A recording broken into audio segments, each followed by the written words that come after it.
لغة القرآن وخير نبي سكناها الروح كما أمي لغة القرآن وخير نبي سكناها الروح كما أمي.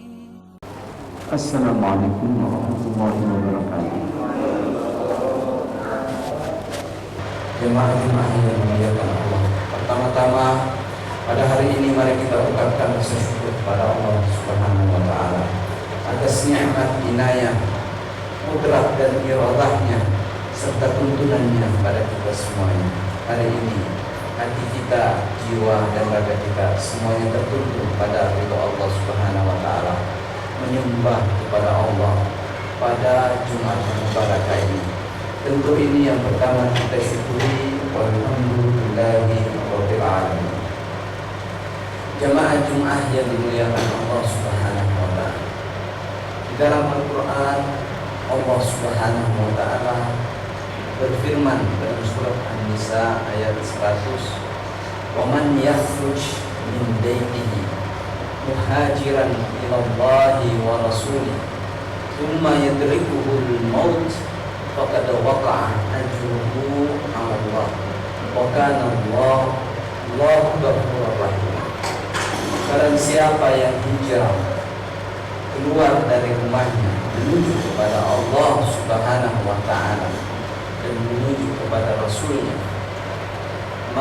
lalu ia menemui kematian, maka sungguh pahalanya sudah jatuh di sisi Allah Subhanahu wa Ta'ala, dan Allah Subhanahu wa Ta'ala senantiasa mengampuni dan menyayangi.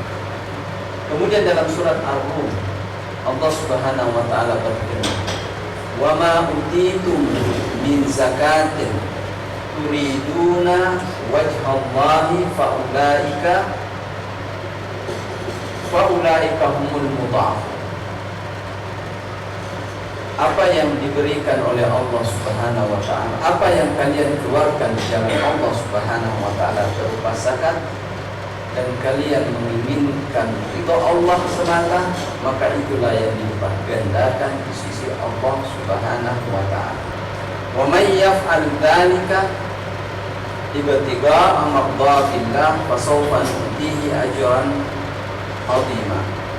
Barang siapa yang berbuat demikian itu menginginkan semata ridha Allah Subhanahu wa Ta'ala, maka Allah akan memberikan pahala yang besar.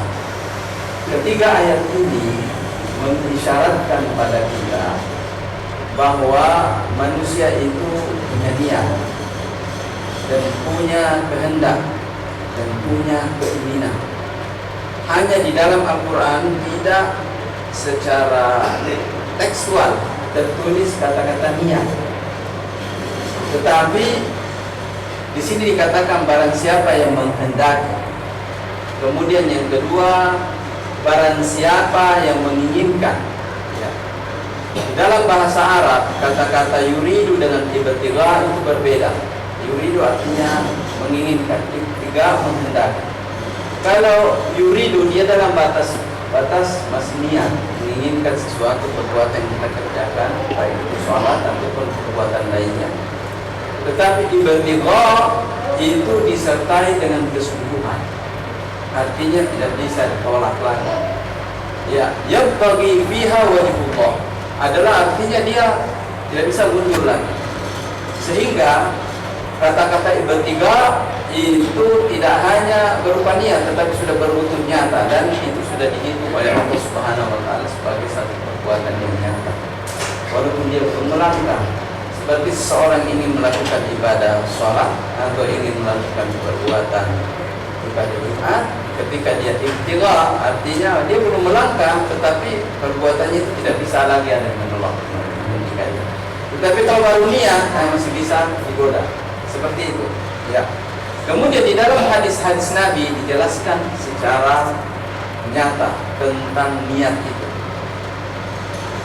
Innamal a'malu binniyat wa innama likulli imri'in ma nawa, dan seterusnya hadisnya panjang. Ya.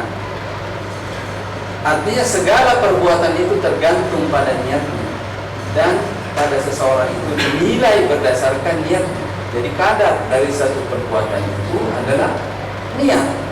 Kalau niatnya tidak utuh pahalanya. Kalau niatnya tidak ada, bisa-bisa pahalanya tidak ada. Kecuali ada beberapa perbuatan yang tanpa niat itu sudah terhitung di sisi Allah Subhanahu wa taala. Apa itu? Seperti seseorang mentalak istrinya tanpa niat, dia talak, maka itu jatuh di sisi Allah Subhanahu wa taala. Kemudian ada orang membebaskan budaknya pada zaman dahulu, kamu bebas.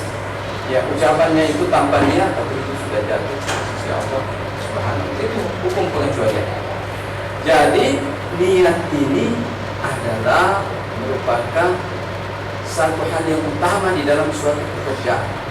Kalau tidak diniatkan, pahalanya tidak jatuh di sisi Allah Subhanahu wa taala. Para ulama mengatakan bahwa memahami niat itu adalah memahami sepertiga dari perbuatan itu. Memahami niat itu memahami sepertiganya.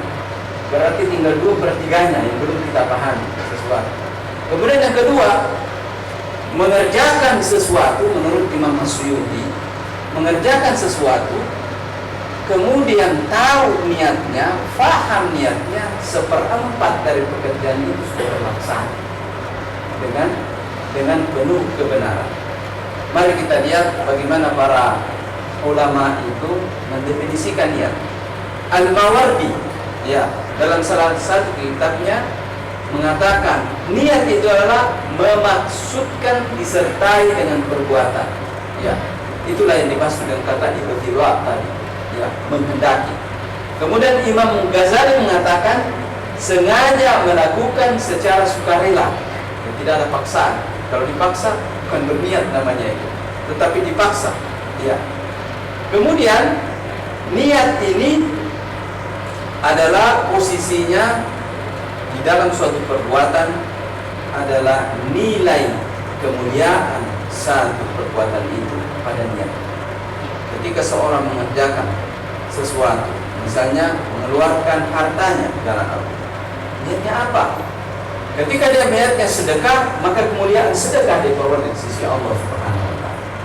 Ketika dia niatnya adalah untuk mengeluarkan zakat, maka kemuliaan pembersihan zakat hartanya dan jiwanya yang dia dapatkan di sisi Allah Subhanahu wa taala. Perbuatannya sama-sama mengeluarkan zakat. Begitu juga beribadah kepada Allah Subhanahu wa taala. Maka nilai ibadahnya yang tergantung pada niat. Menurut Imam Al-Tarafi, ya, salah satu ahli usul fikih mengatakan bahwa niat itu 2 kategorinya. Yang pertama adalah kategori yang membedakan antara satu perbuatan dengan lainnya adalah niat. Kita satunya yang salah wajib, sama-sama 2 rakaat. Ya, modelnya sama, bacaannya sama. Niatnya yang berbeda. Ya, yang ini salat sunnah, yang ini salat sunnah. Kemudian antara satu puasa dengan puasa lainnya. Nah, yang ini puasa Daud, yang ini puasa Ramadan, yang ini puasa tatawwu atau asal mau berpuasa saja. Ya. Yang penting dia berpuasa namanya puasa mutlak. Ya. Ataukah itu merupakan puasa bayar, ataukah itu merupakan puasa putih, ataukah itu puasa Ramadan, adalah niatnya. Jadi niat ini memang sangat penting sekali. Hadirkan niat itu. Kalau Imam Syafi'i, niat itu harus diucapkan di mulut. Kenapa? Karena ucapan di mulut adalah jamin dari dalam hati. Salli, warta, suka diucapkan mulut. Dan itu adalah bukti yang ada di dalam hati. Mohon maaf, Imam Hanafi mengatakan tidak begitu. Kalau Imam Hanafi, ini juga Imam Hanafi, memang mengatakan niat adalah perbuatan hati yang masuk pada ayat tadi yang dikerjakan istilah Allah Taala. Dan ini semuanya benar. Ketika Imam Hanafi mengatakan niat itu adalah perbuatan hati tanpa diucapkan sekalipun pasti Allah. Seorang yang ingin sholat subuh, kemudian dia buka keran air, lalu dia berwudu, di pikirannya, di hatinya mau salat zuhur, saya ingin melakukan salat zuhur tanpa mengucapkan itu langsung Allahu Akbar, jadi di Allah Subhanahu wa taala. Ya, dua-duanya kita terima sebagai satu dalil hukum. Dalil hukum, apa itu dalil hukum? Dalil yang berdasarkan ayat Al-Quran dan hadis. Para imam ini adalah mengeluarkan itu berdasarkan Al-Quran dan hadis Nabi Sallallahu Alaihi Wasallam. Yang kedua tadi adalah yang pertama membedakan antara satu perbuatan dengan lain. Yang kedua, niat membedakan kualitas suatu perbuatan.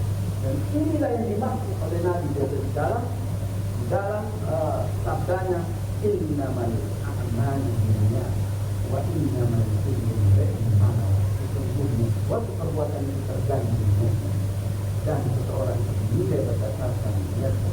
Faman kana hijratuhu ila Allah wa rasulih wa hijratuhu ila Allah wa rasulih.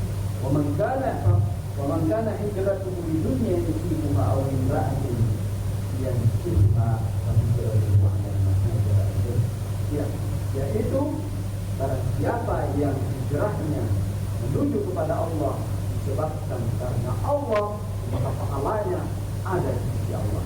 Tetapi kalau hanya urusan dunia, hijrahnya adalah kepentingan kemaslahatan, maka yang didapatkan adalah kepentingan kemaslahatannya saja.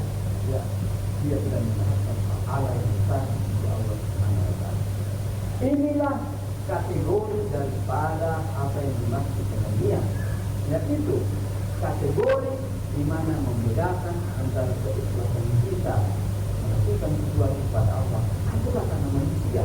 Ya, ketika seorang mengeluarkan hartanya untuk berinfak dan bersedekah, dia sudah bedakan niatnya, ini sedekah, ini infak, atau ini hadiah, ataukah ini merupakan zakat. Silahkan membedakan. Ya, tetapi ada niat yang lebih utama di atas daripada itu, yaitu apakah itu dikerjakan karena Allah ataukah karena manusia. Kalau karena manusia sudah dapat, infak saja di depan orang banyak. Nih, masukkan, ini begini. Maka Anda sudah dapatkan itu. Orang sudah mengatakan itu dia sudah berinfak. Selesai kan? Ya. Tetapi pahalanya di sisi Allah itu dulu. Ya. Apabila ikhlas karena Allah Subhanahu wa taala, walaupun manusia melihat atau tidak melihatnya, itu urusan kedua. Bisa dilihat oleh manusia, tidak dilihat mereka, tapi di sini untuk insya Allah sudah tidak ada orang yang lihat. Dan kalau ada orang lihat, tidak apa-apa juga. Ya, maka itulah yang dimaksud dengan oleh Nabi Sallallahu Alaihi Wasallam. Faman kana hijratuhu ila Allah wa rasulih, fa hijratuhu ila Allah wa rasulih. Dalam satu kesempatan, Nabi Sallallahu Alaihi Wasallam bercerita kepada istrinya Aisyah radhiyallahu ta'ala. Nabi bersabda, "Yabdu jayshun su'ah, fa idza kanu bi bayda'a min al-ardi yuhsabu bi awwalihim wa akhirihim." Muttafaqun alaih.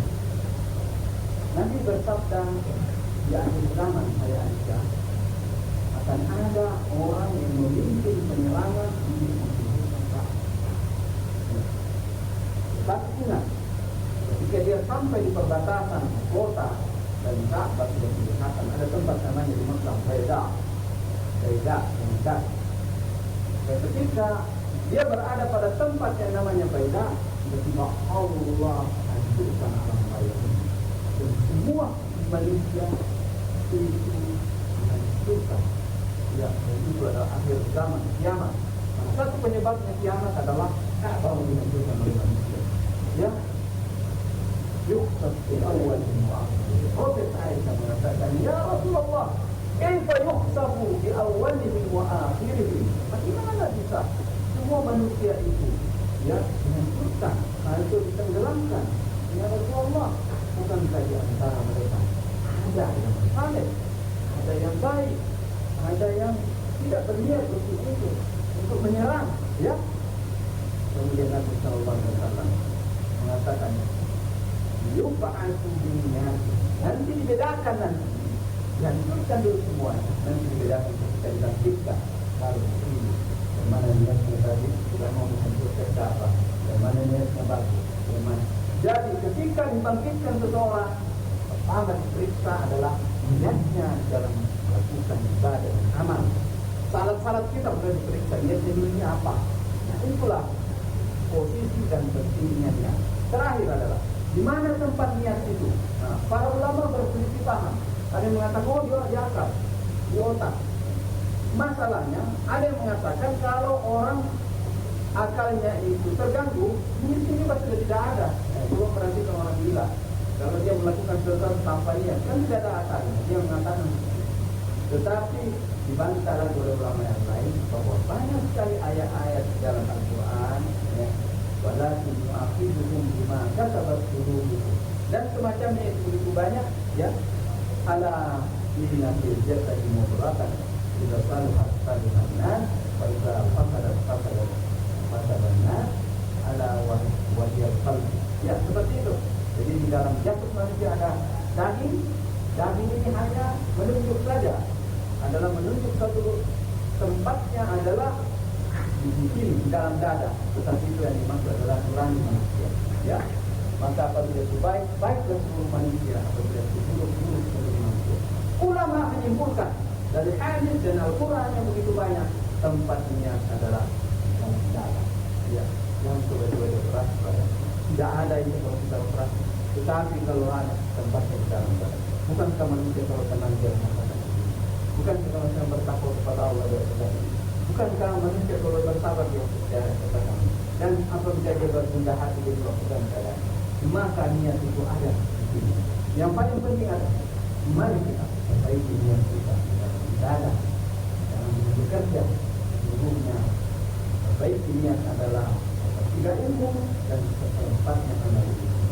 Aku qouli hadza wa astaghfirullah li wa lakum fa yaqulu al-mustaghfirina fastaghfiruhu yaghfirullahu lakum.